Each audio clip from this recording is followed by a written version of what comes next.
I had spent years weaving a delicate balance in my family, the kind of balance that demanded constant vigilance and endless compromise.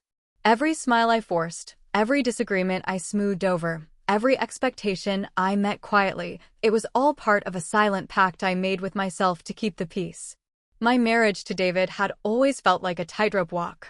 We never spoke openly about the cracks beneath the surface, but I sensed the tension, that unspoken weight that settled between us like an unwelcome guest at the dinner table. I told myself it was normal, that every marriage had its storms. Yet, deep down, I knew something was eroding beneath the calm. That evening, the one that changed everything, began like any other. I was in the kitchen, chopping vegetables for dinner, when David entered the room silently, his expression unreadable. He moved toward me with a stack of papers in his hand. My heart quickened, not because I expected bad news, but because that quiet shift in his demeanor spoke volumes. He placed the papers on the counter and said simply, "Laura, I want a divorce." The words hit me like a sudden gust of cold wind. I paused, the knife slipping slightly in my grasp. "What?" I managed to whisper, the room suddenly too small, the walls closing in. He looked at me with eyes that once held warmth, but now seemed distant, almost indifferent.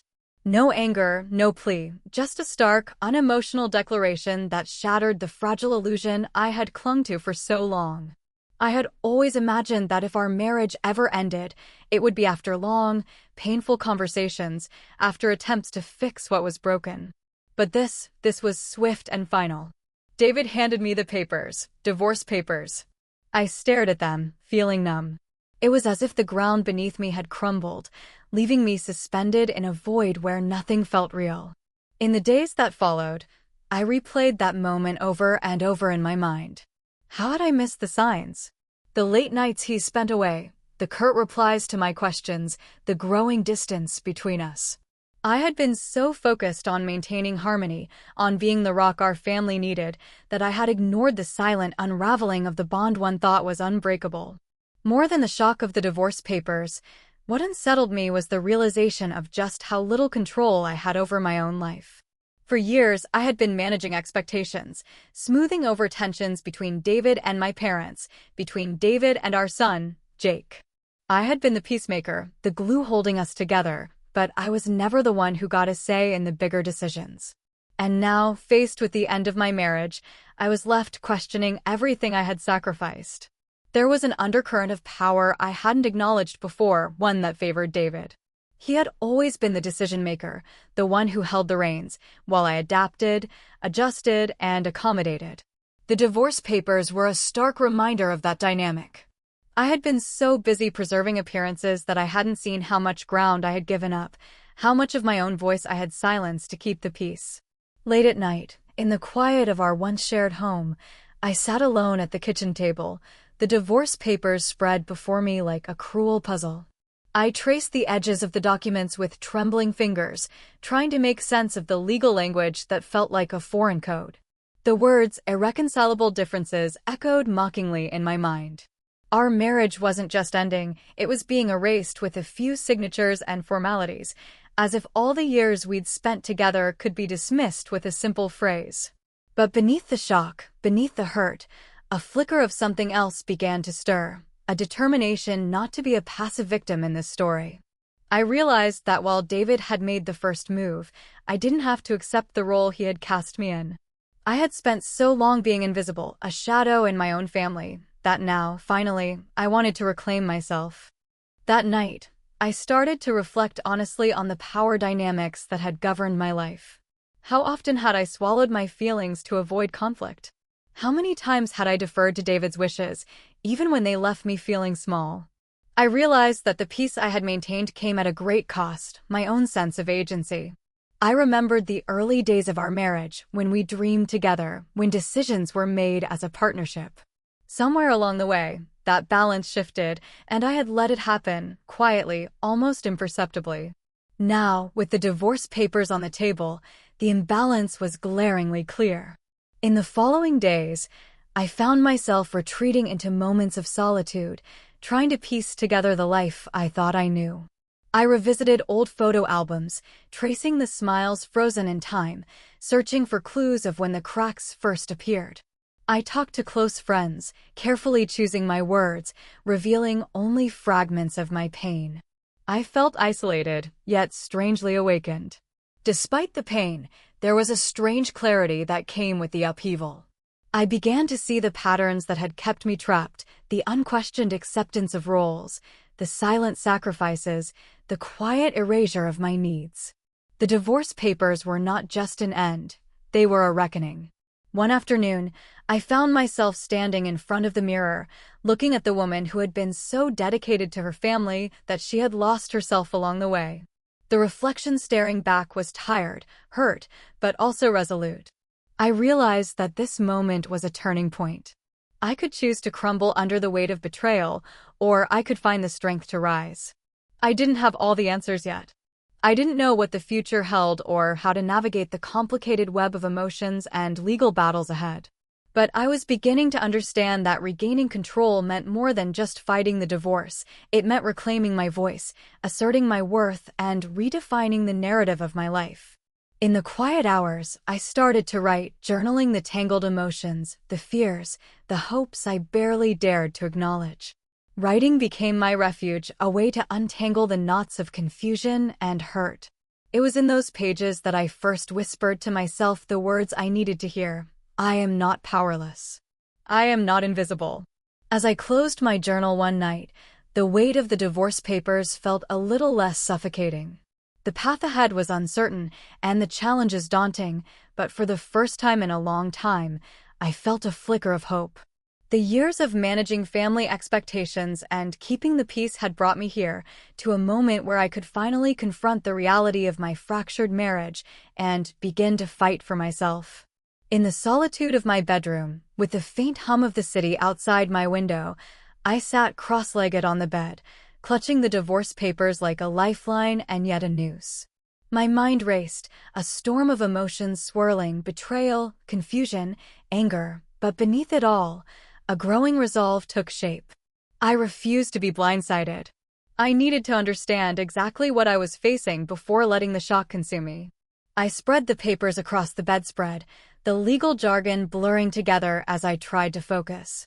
Terms like custody, asset division, spousal support floated before my eyes, intimidating and cold. I wasn't just confronting the end of a marriage, I was stepping into a battlefield I had never prepared for. But I wasn't going to step onto that battlefield unarmed. As I sifted through the documents, a folded envelope slipped out from between the pages. Curiosity piqued, I unfolded it carefully and discovered a prenuptial agreement, signed by both of us years ago. I hadn't thought much about it at the time. It was one of those formalities that felt distant, irrelevant compared to the promise of our marriage. Now, looking at it under a new light, I realized it held power I hadn't known I possessed.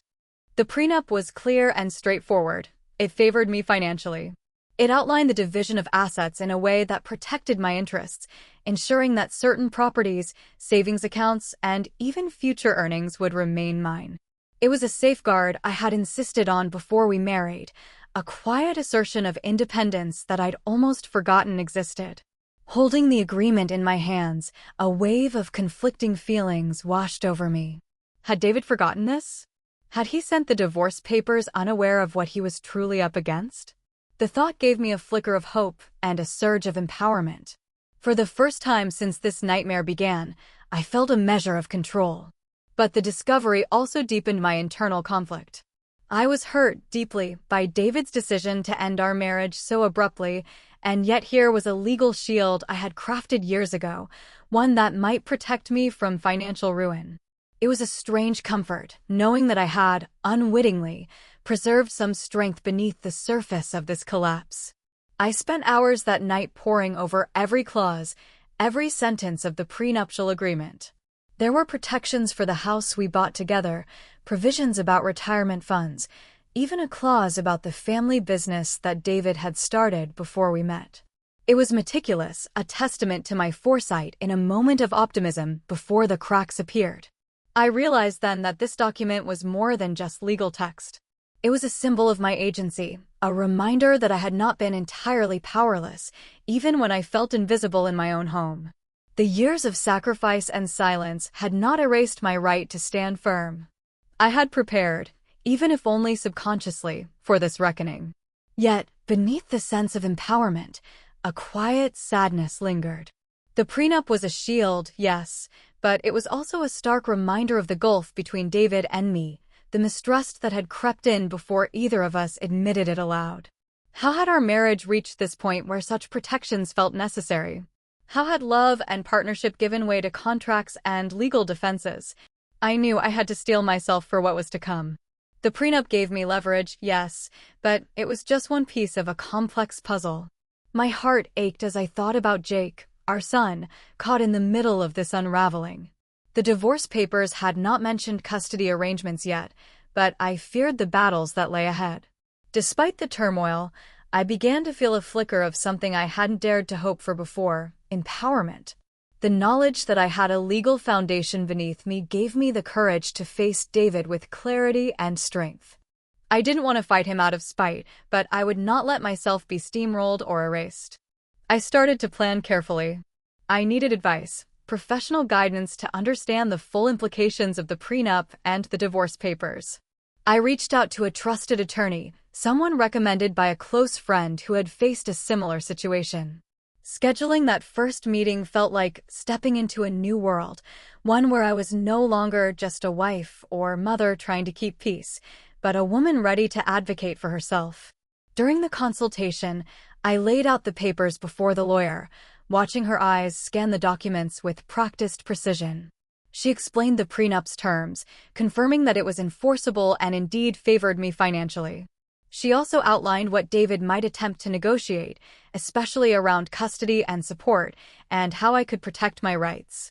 The session was both empowering and sobering. I learned that while the prenup gave me a strong position, the emotional and psychological battles would be just as challenging as the legal ones. I had to prepare not only to defend my assets, but to navigate the shifting dynamics with David and Jake. Leaving the attorney's office, I felt a mixture of relief and determination. For the first time in weeks, I wasn't drowning in shock or confusion. I had a plan, a path forward. I would face this head-on, armed with knowledge and resolve. Back at home, I revisited conversations I'd had with David over the years, now seeing them through a new lens. The subtle dismissals, the decisions made without me, the quiet marginalization, I understood them as part of a pattern that had favored his control. But I was no longer willing to accept that silence. I started setting small boundaries. I refused to answer his calls immediately, taking time to compose myself before responding. I began reclaiming parts of my life I'd neglected, the book club I'd left, the yoga classes I'd skipped, the friends I'd sidelined. Each step was a quiet rebellion against the role I'd been cast in for so long. There was a strange exhilaration in this reclaiming. I found myself smiling more, even amidst the chaos. It was as if the discovery of the prenup had unlocked a door I hadn't realized was closed. I was not just the wife David wanted to discard. I was a woman with strength, with rights, with a future still hers to shape. Still, the emotional wounds ran deep. I grappled with feelings of betrayal and loneliness, with the fear of what lay ahead. I knew the confrontation with David would be inevitable, and I wanted to be ready, not just legally, but emotionally. I practiced what I might say, rehearsed the calm tone I hoped to maintain, even as my heart thundered. As days passed, I found myself jotting notes in my journal, piecing together a strategy. The prenup was my shield, but my voice would be my sword. I was determined to assert myself, not out of anger, but out of respect for the life I had built and the person I was becoming. In those quiet moments of reflection, I understood something crucial. Empowerment wasn't about revenge or dominance. It was about reclaiming my dignity, my autonomy, and my right to be seen and heard. The prenup was a tool, but the true power came from within. And so, with the divorce papers still lying on the kitchen table, I prepared to face the storm ahead. I wasn't the same woman who had received that crushing news weeks ago. I was someone who had discovered her strength in the shadows of betrayal, ready to stand tall and fight for the life she deserved. The moment I had been preparing for arrived sooner than I expected. David called me one evening, his voice measured, almost cautious. "Laura, we need to talk," he said, and I knew then that the time had come to confront the reality I'd been bracing for. I invited him to my apartment, wanting to meet on neutral ground, away from the house that now felt like a memory of a life unraveling. When he arrived, the familiar lines of his face seemed softer, but his eyes held that same distance, the weight of unresolved tension between us. I took a deep breath, steadying myself as I laid the divorce papers and the prenuptial agreement on the coffee table between us. "I've reviewed everything," I began, my voice calm but firm. "Including the prenup you probably thought I'd forgotten." David's eyes flickered, a brief flash of surprise, or was it calculation, passing through them. "I didn't forget," he said quietly. "But I thought we could work through this without all the legal formalities." I shook my head. "This isn't about avoiding legalities. It's about understanding the terms we agreed to and making sure this process is fair. Fair to both of us and to Jake." He leaned back, arms crossed, the wall he'd built around himself unmistakable. "Fair? You mean the prenup that protects you financially while leaving me with little? That's hardly fair." I met his gaze steadily. "It's what we agreed to before we married. It's a protection for both of us. It's not about taking advantage. It's about respecting the commitments we made." The room felt heavy with unspoken truths, the years of unacknowledged grievances pressing down on us. The tension simmered beneath our words, each sentence a careful step in a delicate dance. "I'm not here to fight," I said, sensing the need to break the stalemate. "But I need you to understand that I'm not going to be steamrolled or dismissed. This marriage is ending, yes, but on terms that respect what we built and what I deserve." David's jaw tightened. "You think you have all the power now because of that document? You think you can control how this ends?" "I'm not trying to control you," I replied. "I'm asserting my rights. I'm reclaiming the voice I lost in this marriage." For a moment, silence stretched between us, thick and uncomfortable. Then David's expression softened, a flicker of vulnerability breaking through. "I didn't expect you to be this prepared," he admitted. "I thought you'd be devastated, maybe lost." I swallowed the sting of his words, the implication that my strength was unexpected and unwelcome. "I was devastated," I said honestly. "But I've also realized I'm not powerless. I've found strength I didn't know I had." The conversation shifted then, from confrontation to negotiation. We began to discuss the practicalities, custody arrangements for Jake, the division of assets beyond what the prenup covered, the logistics of separating our lives. I spoke clearly, drawing boundaries I hadn't dared to before. When he suggested a custody arrangement that seemed convenient for him but unfair to me, I stood my ground. "Jake needs stability," I said firmly. "I'm not going to let decisions be made without considering what's best for him." David hesitated, then nodded slowly. "You're right. I want what's best for him too." For the first time in months, I saw a glimpse of the man I had married, the man who once promised to build a life together, before the fractures grew too deep. It didn't erase the pain, but it reminded me that beneath the bitterness, there was still room for understanding. As the evening wore on, our negotiation grew tense but productive. I asserted my rights with a clarity and calm I hadn't known I possessed. When David challenged me, I met his arguments with facts and conviction, drawing on the legal advice I had sought. I saw the shift in him, not defeat, but a reevaluation of what this separation meant. The power dynamic that had once favored him was realigning, balanced now by my newfound resilience. When our meeting ended, we shook hands, a gesture both tentative and significant. It wasn't a resolution, but it was a beginning, a recognition that this process would be complicated, painful even, but not one-sided. In the days that followed, I reflected on that confrontation. I felt a surge of pride in how I had handled myself, in the way I had stood firm without losing my dignity. The negotiation was a pivotal moment, a turning point that reshaped not only the terms of our divorce, but the very dynamics of our fractured relationship. I realized that resilience wasn't just about enduring, it was about standing up, speaking out, and refusing to be diminished. I was no longer the quiet, accommodating wife who had swallowed her pain to keep the peace. I was a woman reclaiming her power, ready to face whatever came next. Yet, beneath the strength, I also felt the weight of the journey ahead. The legal battles, the emotional toll, the impact on Jake, these were challenges I couldn't ignore. But for the first time, I felt equipped to navigate them. I began to set clearer boundaries in other areas of my life as well. I communicated more openly with friends and family, no longer hiding the truth behind polite smiles. I sought support where I needed it, building a network of people who saw me not just as David's wife or Jake's mother, but as Laura, whole, complex, and capable. Each day, I wrote in my journal, capturing the nuances of my evolving emotions and strategies. I documented our conversations, the legal advice, and my own reflections. Writing became both a refuge and a tool, a way to process the chaos and prepare for what was to come. I also started to envision a future beyond the divorce, one where I was not defined by my past or by the broken promises of a marriage. It was a slow, tentative hope, but it was real. I imagined a life where I could rediscover my passions, rebuild my independence, and create new memories for myself and Jake. The confrontation with David had been difficult, but it had stripped away illusions and forced us both to face reality. It was a necessary reckoning, painful yet clarifying. I knew there would be more battles ahead, but I was no longer afraid. I had found my voice, and with it, a resilience that would carry me through the darkest times. This was not just the end of a marriage, it was the birth of a new chapter, one where I would no longer be invisible or silenced. As the days turned into weeks, I continued to face each challenge with determination.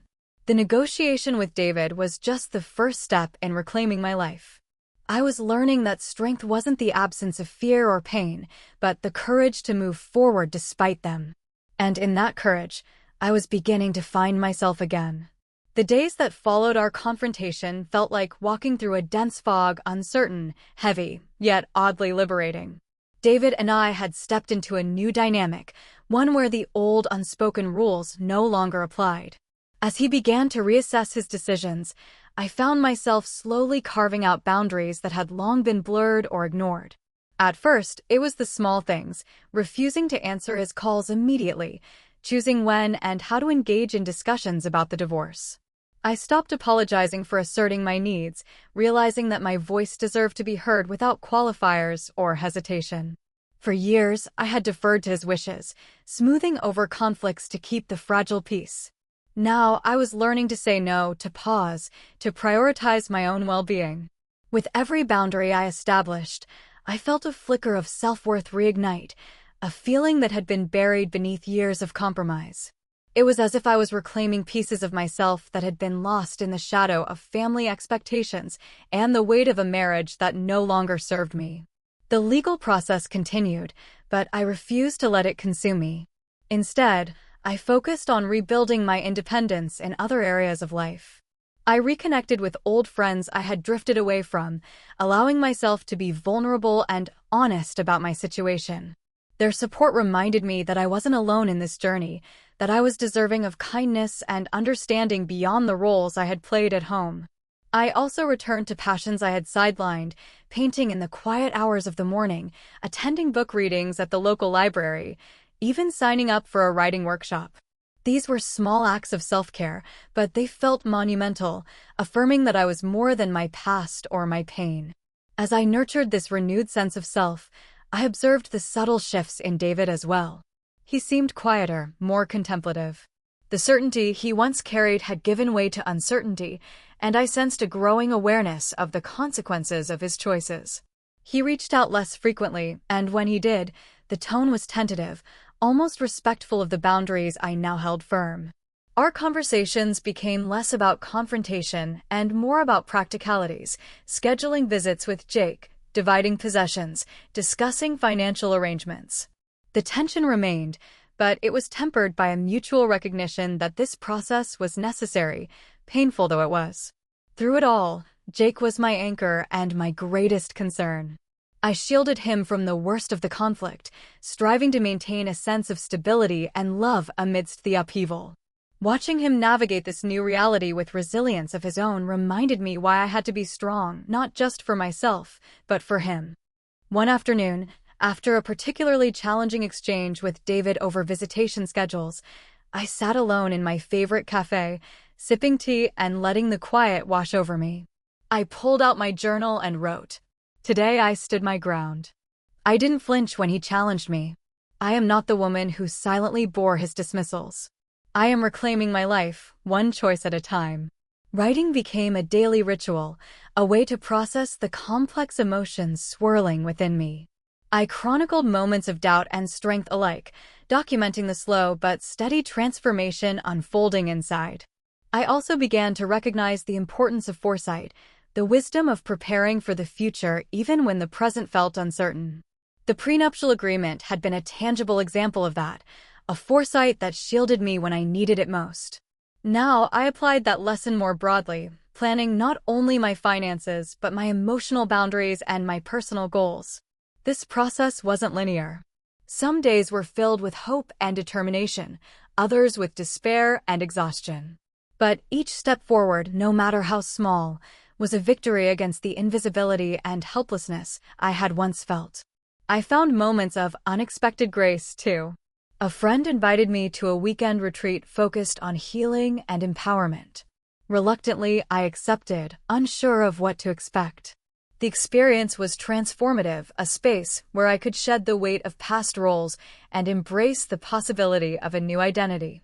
There, surrounded by women who had faced their own struggles and emerged stronger, I felt a profound sense of solidarity. We shared stories of heartbreak and resilience, of loss and rebirth. It was a reminder that I was not alone, that my pain was part of a larger tapestry of human experience. Returning from the retreat, I carried with me a renewed commitment to self-advocacy. I understood that rebuilding wasn't just about legal victories or practical arrangements. It was about honoring my own worth and refusing to be defined by past mistakes or others' perceptions. Back home, I began to envision what life could look like beyond the divorce. I imagined a future where I lived on my own terms, where I nurtured my passions and built new relationships rooted in respect and authenticity. It was a vision both daunting and exhilarating. I also started to set clearer intentions for my relationship with David, not as husband and wife, but as co-parents and individuals whose paths had diverged. I resolved to approach our interactions with honesty and firmness, protecting my boundaries while keeping Jake's well-being at the center. In quiet moments, I reflected on how far I had come from the woman who once accepted silence and invisibility to one who asserted her rights and reclaimed her narrative. The journey was far from over, but I was no longer afraid to walk it. One evening, as I sat by the window watching the city lights flicker, I felt a surge of gratitude, not for the pain or the loss, but for the strength that had emerged through it. I was learning that resilience was not a destination but a process, a daily choice to stand tall despite uncertainty. I knew the path ahead would still have challenges. Legal battles were not yet settled, emotions remained raw, but I was no longer defined by the fractures of my past. Instead, I was becoming the architect of my future. With each passing day, I grew more certain that this was not just an ending, but a beginning, a chance to rebuild my life with intention, courage, and self-respect. The peace I once sought at any cost was now replaced by a quiet strength that refused to be overshadowed. And in that strength, I found the freedom to be truly myself. The day I signed the final papers, officially ending my marriage to David, felt strangely surreal, a mixture of relief, sorrow, and a quiet exhilaration. As I walked out of the courthouse, the weight I'd carried for so long seemed to lift slightly, replaced by the promise of a fresh start. I was no longer tethered to a life that had slowly unraveled. I was stepping into a new chapter, one I was determined to write on my own terms. I moved forward cautiously at first, navigating the delicate dance of co-parenting with David. Our interactions were marked by a tentative respect, both of us aware of the past, but committed, at least for Jake's sake, to a peaceful coexistence. There were moments of tension, of course, but they no longer defined me or dictated my days. In this newfound space, I began to rebuild my life with intention. I found an apartment that felt like a sanctuary, light-filled, with space for my books and canvases, a place where I could breathe and create. The walls, once empty, slowly filled with paintings I'd started during those long, solitary nights, expressions of pain, hope, and renewal. My relationship with friends deepened as I embraced vulnerability and authenticity. I allowed myself to lean on their support, to share my fears and triumphs, no longer pretending to be everything for everyone. It was liberating to be seen and accepted for who I was, beyond the titles of wife or mother. Most surprisingly, I found the courage to explore new connections. I met people who valued me for my resilience and spirit, who encouraged me to dream again. These relationships weren't rushed or forced. They unfolded naturally, offering companionship without expectations or judgments. One afternoon, Jake and I sat in the park, watching children play and families gather.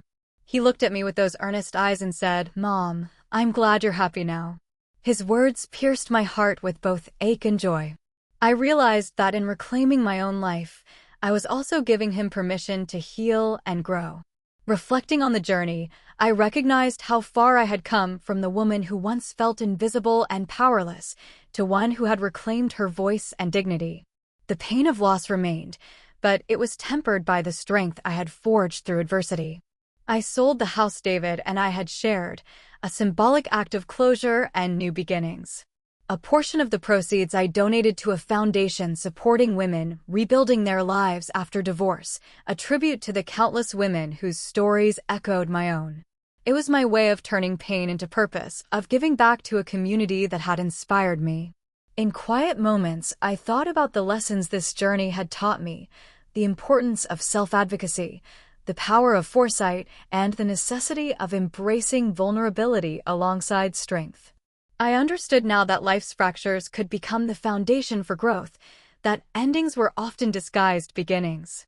When David reached out months later, seeking to understand and perhaps mend the fractured remnants of our relationship, I met him with honesty and grace. We acknowledged the past, its mistakes and misunderstandings, but also the respect that had grown between us. It wasn't reconciliation in the traditional sense, but a mutual acceptance of the paths we had chosen.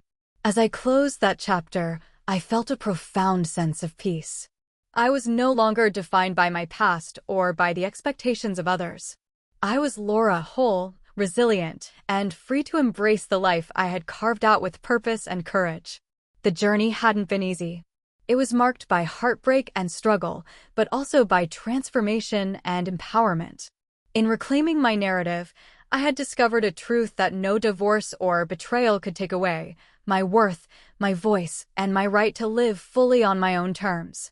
And so, with the sun streaming through my apartment window, I looked ahead with quiet confidence, ready to write the next pages of my story, not as a woman broken by her past, but as one who had risen, reclaimed, and flourished.